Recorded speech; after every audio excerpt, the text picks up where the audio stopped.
guys, how you doing today? This is David Lucas back here again. Welcome back to my channel. And now today, I'm going to be giving you guys a review of a already kind of belated review, I guess you can say. That's a movie that's already has came out already. And we've already seen it. Well, most people have already seen it. I'm just now seeing it.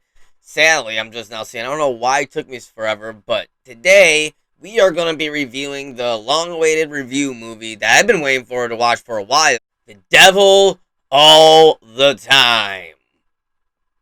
Yes, The Devil All the Time was a movie that came out last year in 2020. It was one of the Netflix's movies that came out on streaming. Of course, I've had Netflix and I've kept it on there. I just haven't really watched it. I don't know why. It's just been on there. I think I watched like the beginning of it at first, and then something happened and I didn't finish it, so I just never ended up finishing the movie until recently.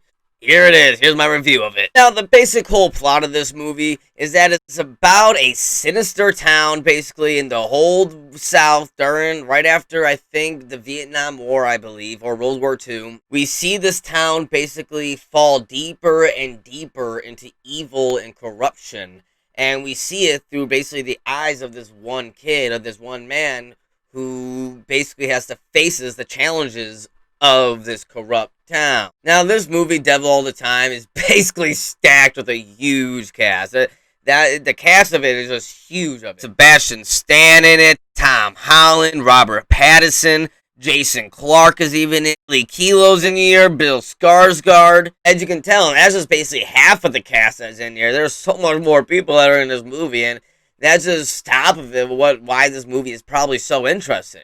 Now, and of course, in all my reviews, I start out with the bad and with the good in this movie. And now, I'm going to basically start out with the bad in this review, because there's kind of a little bit less than bad in it. I actually did pretty much enjoy this movie.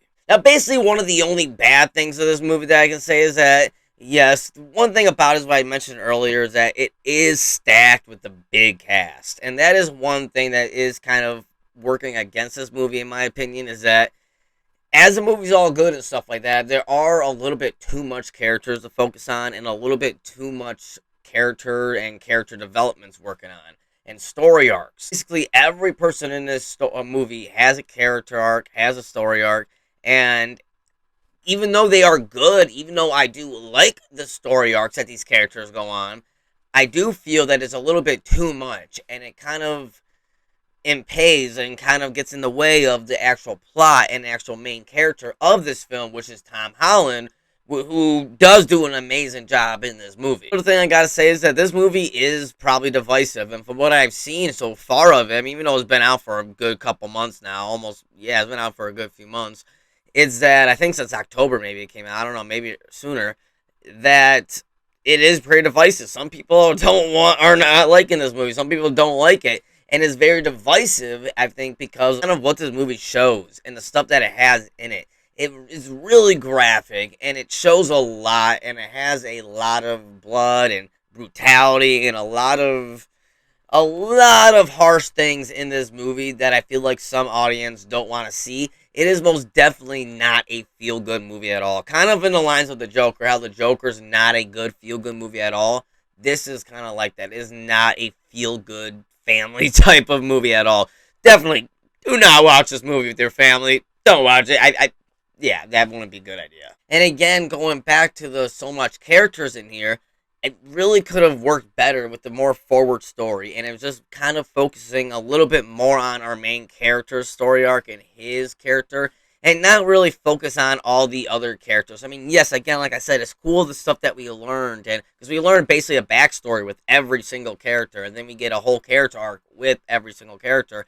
It would have been nice if a few characters didn't get enough backstories, and they kind of were just there just because. It would have worked better, I think, that way, but that's just, again, my opinion. Now let's get on to the good things about this movie that I really liked, because, yeah, I gotta say, I like this movie a lot. First off, I want to say is that this whole cast in this movie is really amazing, I think. I think everyone does a fantastic job and basically brings their A game. Tom Holland does. He's a fantastic in this movie. Robert Pattinson in this movie almost steals the show, in my opinion. He's in the movie, I think, the least out of everybody, and he basically steals the show. He is great in this movie. Just his speeches that he gives, and then you see his veins popping out of his eyes, and this Delusion! Love those. I don't know. I think he does great. And that leads into like one of the main villains, Robert Pattinson. I think even him and Jason Clarke, they're all really good villains, I think, in this movie. And even I think Sebastian Stan's character and his sister, I forgot who plays his sister, but they're good villains too. And I feel like every villain in there plays a great part and plays their villains great, especially Robert Pattinson. I feel like Robert Pattinson, he just nails it, and he doesn't take it seriously. You can tell in here that he's very over the top and very a little bit corny at times, but it works. It works perfectly for his character, and you see that come out with his veins popping out of his eyes and his eyes popping out, and the speeches that he gives to that one girl in here. I'm not going to spoil it much, but he does talk to this younger girl in here, and some of the stuff that he does to certain people in this movie, you're like, whoa, this guy, no, he's a bad dude. Robert Pattinson plays bad dudes perfectly, so yeah, it works perfectly. The movie and story itself is really even fascinating. It's about kind of like this town that falls deep into corruption and evilness, and we see it kind of start out with like religion and a post-war kind of mindset of like what's going on. It kind of just fall and fall, and I like this. Something too that some people will be very divisive, I think, in this film is that we see a certain side of religion, which I am fine with. I am fine with seeing different interpretations of religion and different viewpoints of how it goes. And we see that a lot in this film. I gotta say, I really did enjoy that. I enjoyed the story of what they told with religion and how it is corrupting this town. I like that a lot. It was just really fascinating and interesting to me, and that's why I think this movie has a rewatchability to it, which is weird for a movie like this, but it has that rewatchability to it, I think because of the fascinating story it has. The whole mood and atmosphere in this movie is so great, even with the cinematography that goes with it. I think it's so beautiful, so memorizing to look at. You're just looking, it's like, wow, this movie was shot beautifully. Like, you wouldn't really think it was, a Netflix-made movie, in my opinion, because it was shot so good and so cinematically that I felt almost every shot, even with the shots with, again, Robert Pattinson, how he's feeling his emotion with his acting, going with the cinematography, going with the movie. That's the thing about film. It's all a teamwork thing. Everything has to work. Not just the actor can't be good. The story has to be good. The actor, the cinematographer, everything has to work for it to be good. And that's how they did it. They did it perfectly, in my opinion. One more thing, too, I want to touch on is that Tom Holland's performance in this. Now, I already touched on Robert Pattinson's performance, and he did great, already. But I want to touch on Tom Holland. Tom Holland in this film, let me tell you, this is probably my best I've ever seen him perform. Now, I know he has a few more movies coming out. Cherry, I think, and Uncharted coming out. And, of course, again, Spider-Man 3 coming up. We already seen him as Spider-Man. Oh, his performance so far is, I think, in my opinion, my favorite performance from Tom Holland. And I really think this dude is a fantastic actor. He really sold the brutality and desperation and anger that this character was feeling throughout this movie, and you see it. And at the very ending of the movie, when he's just tired and he's sitting in a truck and you see him falling asleep, you feel that. Like, you really do feel that at the end, that he's like, damn, this kid just went on a journey, a lifelong journey. He's finally getting a chance to sit down and rest, and you feel that with Tom's performance all throughout the movie, that yes, he can finally sit down and rest and be done with it. In conclusion, what I want to say about this movie, I think that is a really interesting, fascinating story. Characters that are very interesting. Actors playing these characters deliver a great performance through it all.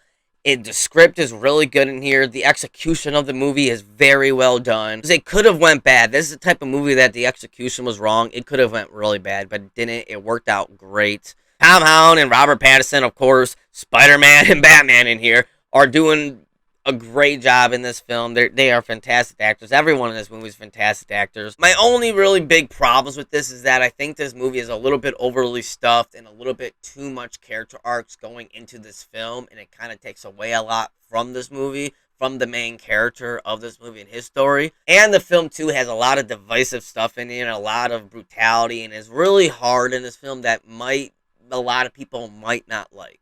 As a whole, my overall rating I'm going to have to give to The Devil All the Time is a solid 7.5 out of 10. Yes, a 7.5 out of 10. I think this movie was a fascinating, great movie. I can't wait to watch this again, actually. Now let me know down in the comment section, what did you guys think of this movie? Did you like this movie? Did you not like this movie? Were you part of the divisive people that did not like this? Or were you part of the people that liked this, like me?